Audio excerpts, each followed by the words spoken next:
হ্যাঁ দাদা, বাংলা হান্ট থেকে বলছিলাম। বাংলা হান্টের খবরেই একেবারে শিলমোহর পড়লো, যেখানে কিনা দিলীপ ঘোষ বিয়ে করছেন। কি বলবেন? ও লাভলি, দেরিতে হলো, বসন্ত এসে গেছে। তো আমি মানে খুব ভালোই লাগছে আমার শুনতে। অন্তত দিলীপ বাবুর জীবনে একটা জায়গায় শান্তি আসুক, যে বিয়ে থা করে সংসারী হন, ফ্যামিলিকে দেখুন, ভালো থাকবেন, মাথা ঠান্ডা থাকবে। এবং আমি নিজে খুব আনন্দিত। আমায় নেমন্তন্ন করবে কিনা আমি জানি না, তবে দিলীপ বাবুর বিয়েটা ভালো, বেশ বেশ আনন্দের, বেশ আনন্দের, ভালোই হলো। আমি শুধু এইটুকুনি বলবো যে অনেক আগে হলে, অনেক আগে হলে ভালো হতো। যাই হোক, দেরিতে হলেও কোনো অসুবিধা নেই।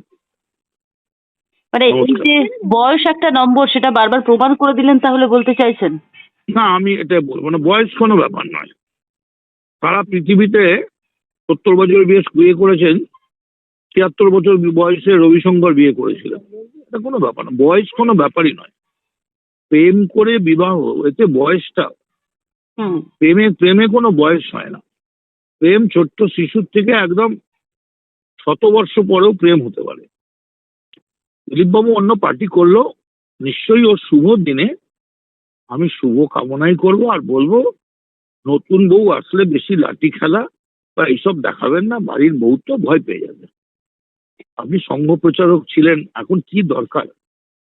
বিয়ে করে সুখী হন, ভালো থাকুন। একদম। থ্যাংক ইউ দাদা। ওকে। বাংলা হান্টের আরো খবর দেখতে নজর রাখুন। বাংলা খবর মানেই বাংলা হান্ট।